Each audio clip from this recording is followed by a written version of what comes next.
नमस्कार, राष्ट्रीय एजुकेशन में आपका स्वागत है। आज है 27 अप्रैल 2021। आज 27 अप्रैल के कुछ इम्पोर्टेंट करंट अफेयर के बारे में जानेंगे। तो आज हम 1 से 14 करंट अफेयर के बारे में जानकारी आपको प्राप्त कराएंगे और विस्तार के साथ आपको बताएंगे। तो चलो हम बढ़ते हैं अपने अगले करंट अफेयर के बारे में। तो इस तरह है, जैसे कि फर्स्ट, विश्व के शीर्ष 100 शैक्षिक संस्थानों की सूची में भारतीय विश्वविद्यालय कौन सी शामिल है? इसका बिल्कुल सही आंसर है ए, यानी कि अमृता विश्वविद्यालय शामिल है। जैसे कि मैनचेस्टर विश्वविद्यालय जो यूके स्थित है, इसका फर्स्ट नंबर पर आती है, यानी कि इसका पहला स्थान है। सिडनी विश्वविद्यालय जो ऑस्ट्रेलिया स्थित है, इसका दूसरा रैंक है। RMIT विश्वविद्यालय जो दूसरे स्थान पर है। जैसे कि द टाइम्स हायर एजुकेशन, इसके CEO हैं हावर्थ, मुख्यालय है लंदन, यानी कि यूके स्थित। सितंबर 2020 यूके स्थित टाइम्स हायर एजुकेशन भी ने वर्ल्ड यूनिवर्सिटी रैंकिंग 2021 जारी की थी। IISE बेंगलुरु 301-350 समूह की रैंकिंग स्थान पर रहा था। जैसे कि 63 भारतीय संस्थानों में सबसे ऊपर हैं जो दी रैंकिंग के योग्य थे। तो जैसे कि टाइम्स हायर एजुकेशन सप्लीमेंट विशेष रूप से उच्च शिक्षा में संबंधित समाचारों और मुद्दों पर रिपोर्टिंग करने वाली एक पत्रिका है। प्रभाव रैंकिंग यानी कि 17 संयुक्त राष्ट्र सस्टेनेबल डेवलपमेंट गोल्डन के सिलहाम उल्लांघन करती है। 98 देशों के लगभग 1240 विश्वविद्यालयों ने आकलन 2021 संस्करण के लिए किया गया था। जैसे कि इंडिया बुल्स यानी कि HFL ने किस बैंक के साथ उधार साझेदारी की है? तो इसका बिल्कुल सही आंसर HFL यानी कि प्राइवेट सेक्टर की बैंक HDFC बैंक के साथ की है। तो इसका भी आंसर बिल्कुल सही है। जैसे कि इंडिया बुल्स के बारे में जान लेते हैं। इसकी स्थापना 2005 में हुई थी। इसका मुख्यालय मुंबई स्थित है। उपाध्यक्ष और प्रबंध निदेशक गगन बंगा। HDFC का प्रतिष्ठान हुआ था 1977 को। मुख्यालय मुंबई। प्रबंध निदेशक श्री सूर्य कर्नाड। CEO श्री KM मिस्त्री। Tagline with you right through.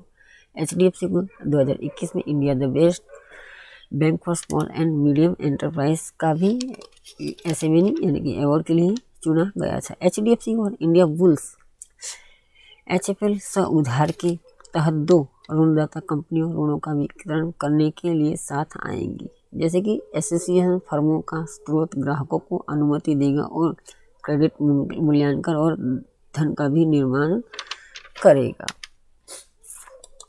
चलो, हरियाणा और दिल्ली खेले इंडिया यूथ गेम्स 2021 के चौथे संस्करण यानी कि 4th संस्करण की मेजबानी कौन सी तारीख तक की जाएगी और कब होगी? तो इसका बिल्कुल सही आंसर है, यानी 21 नवंबर से 5 दिसंबर के आयोजन किया जाएगी। यह आयोजन जैसे कि कुछ सिटीज़ में किया जाता है, जैसे कि पंचकुला, अंबाला, शाहबाद, चंडीगढ़ और दिल्ली में यह आयोजन किया जाएगा। यह पहली बार होगा जब खेलो इंडिया यूथ गेम्स को जनवरी के बजाय नवंबर में आयोजित किया जाएगा।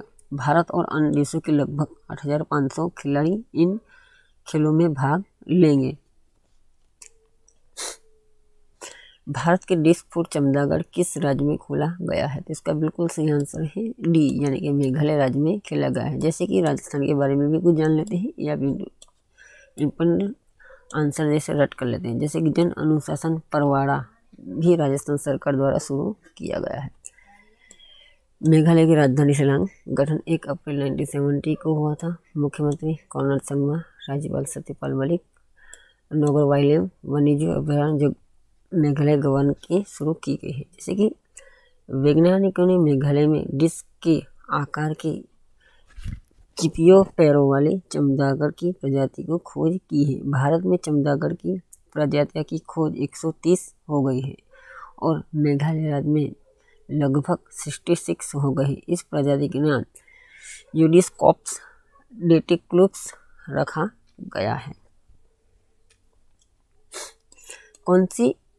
कोरोना रोगियों के लिए सैन्य संसाधनों का उपयोग करने की घोषणा किस राज्य सरकार ने की है? इसका बिल्कुल सही आंसर है मध्य प्रदेश राज्य सरकार ने ये घोषणा की है। तो जैसे कि कुछ और राज्य के बारे में जान लेते हैं। जैसे कि गुजरात राज्य जो पहले मेगा फूड पार्क प्रोजेक्ट भी शुरुआत किया है। गोवा राज्य सरकार ने हाल ही में गोवा के नए राज्यपाल के रूप में सुनील अरोड़ा को नियुक्त किया गया है। अब इसे याद रख सकते हैं। तमिलनाडु कैदी के लिए ऑनलाइन योग सत्र भी शुरू किया है। तो मध्य प्रदेश जैसे कि राजधानी भोपाल, स्थापना 1 नवंबर 1956 को हुई थी। मुख्यमंत्री हैं शिवराज सिंह चौहान, राज्यपाल आनंदी पटेल। मध्य प्रदेश यानी कि मध्य प्रदेश को टाइगर स्टेट के नाम से भी जाना जाता है। अब इम्पोर्टेंट आंसर के लिए आप इसे रट सकते हैं। अब हमारे अगले करंट अफेयर जैसे कि हमने और भी तैयार किए हैं उसे याद रख सकते हैं। भारत की पहली hot and balloon wild life safari भी शुरू किया गया है। ककड़नाथ मुर्गा को भी जीआई टैग दिया गया है।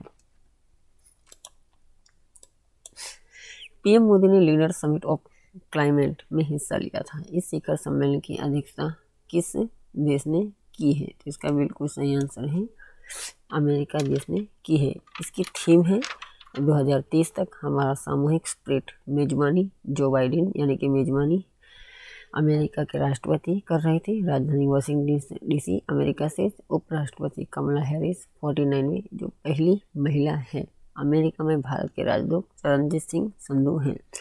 यह सम्मेलन 22-23 अप्रैल को आयोजित किया गया था। जो बाइडेन द्वारा 40 राष्ट्रीय नेताओं को इस सम्मेलन में आयोजित किया गया था। जो यह शिखर सम्मेलन 2021 नवंबर 2021 में होने वाले संयुक्त राष्ट्र जलवायु परिवर्तन सम्मेलन COP26 के लिए आयोजित किया गया था।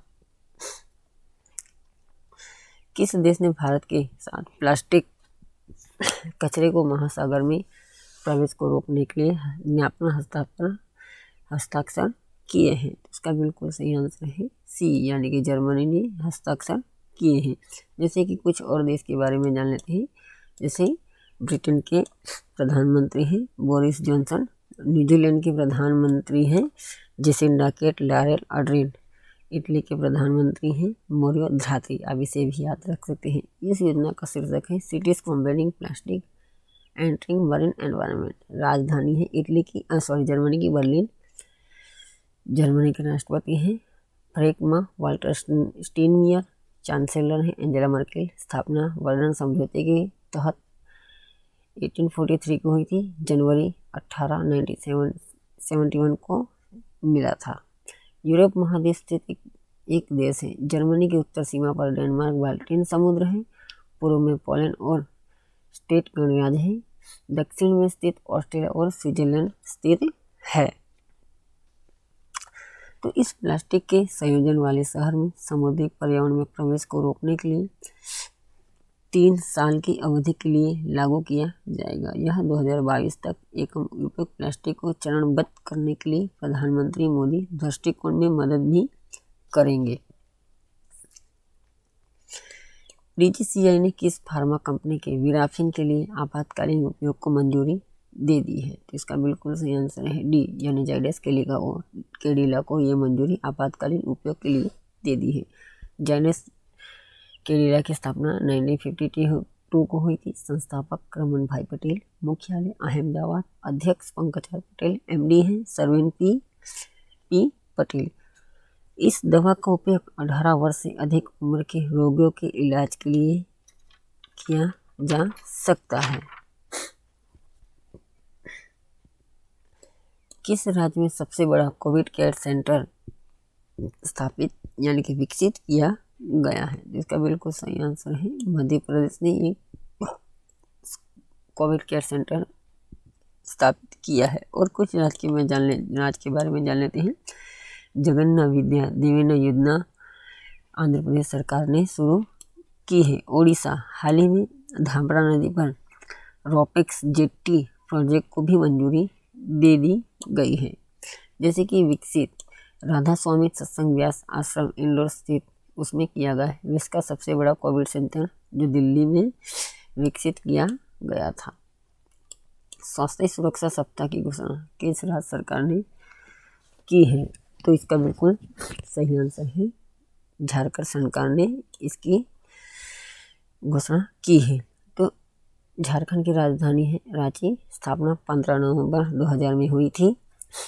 मुख्यमंत्री हेमंत सोरेन। राज्यपाल द्रौपदी मुर्मू। चामार अभियान। पलामू वन्यजीव अभयारण्य। दालमा वन्यजीव अभ्यारण्य, हजारीबाग वन्यजीव अभ्यारण्य, ये झारखंड सरकार की अभ्यारण्य है। सोहराई ओकोहबा आर को जीआई टैग दिया गया है। नास्कोम की पहली महिला अध्यक्ष के रूप में किसे नियुक्त किया गया है? इसका बिल्कुल सही आंसर है रेखा मेनन को नास्कोम की पहली महिला अध्यक्ष के रूप में किया गया है। नास्कोम की स्थापना 1 मई 1988 को हुई थी। इसका मुख्यालय है न्यू दिल्ली। इसके अध्यक्ष हैं पुबी प्रेमराव देवजानी घोष। रामानुज को नास्कोम का वाइस चेयरपर्सन भी नियुक्त किया गया है। नास्कोम के बारे में कुछ जान लेते हैं, जैसे कि जो एक गैर लाभकारी इंडस्ट्री एसोसिएशन है, यह कंपनी उद्योग जिसने भारत के जीडीपी, निर्यात, रोजगार, बुनियादी ढांचे, अभूतपूर्व में योगदान दिया था। यह उद्योग निजी क्षेत्र के सबसे अधिक रोजगार प्रदान करती है। भारत में राष्ट्रीय पंचायती राज दिवस कब मनाया जाता है? तो इसका बिल्कुल सही आंसर है 24 अप्रैल को भारत में विश्व पंचायती राज मनाया जाता है। जैसे कि और कुछ इम्पोर्टेंट डे के बारे में जान लेते हैं। 22 अप्रैल को विश्व पृथ्वी दिवस के रूप में मनाया जाता है। 23 अप्रैल को विश्व पुस्तक दिवस मनाया जाता है। विश्व अंग्रेजी भाषा दिवस भी उस दिन को मनाया जाता है। पहला पंचायती राज दिवस 2010 में मनाया गया था। राजस्थान पहला राज्य था जिसने 1959 में दिवंगत प्रधानमंत्री जवाहरलाल नेहरू के समय में पंचायती राज व्यवस्था लागू किया था। 24 अप्रैल 1993 को देश से जुड़ी जमीनी स्तर पर सत्ता के विकेंद्रीकरण के इतिहास का सबसे महत्वपूर्ण माना जाता है, क्योंकि इस दिन संविधान के 73वें संशोधन अधिनियम 1992 के जरिए पंचायती राज व्यवस्था लागू की गई थी। भारत के 68वें ग्रेड मास्टर कौन बने हैं? इसका बिल्कुल सही आंसर है अर्जुन कल्याण, यानी कि ये आंसर बिल्कुल सही है। गोवा के 14 वर्षीय लियोन मेडोका जनवरी 2021 में भारत के 67वें सशस्त्र ग्रैंड मास्टर बने थे। हम चलते हैं अपने आखिरी क्वेश्चन की ओर। HDFC बैंक के पार्ट टाइम चेयरमैन के रूप में किसे नियुक्त किया गया है? तो इसका बिल्कुल सही आंसर है अतनु चक्रवर्ती को पार्ट टाइम चेयरमैन के रूप में नियुक्त किया गया है। जैसे कि रिजर्व बैंक ने नियुक्त किया है चक्रवर्ती वित्त मंत्रालय के आर्थिक मामलों के सचिव रह चुके हैं। उनकी नियुक्ति 5 मई 2021 से होगी। तो जैसे कि हमने आपको ऐसे ही करंट अफेयर के बारे में जानकारी दी है, आपको अच्छी लगी हो तो हमारे चैनल को लाइक, सब्सक्राइब, शेयर कीजिए। आप हमें कमेंट भी कर सकते हैं, तो आप हम और इससे भी बेहतर कर सकते हैं। तो आप सभी पर दिल से धन्यवाद। जय हिंद, जय भारत।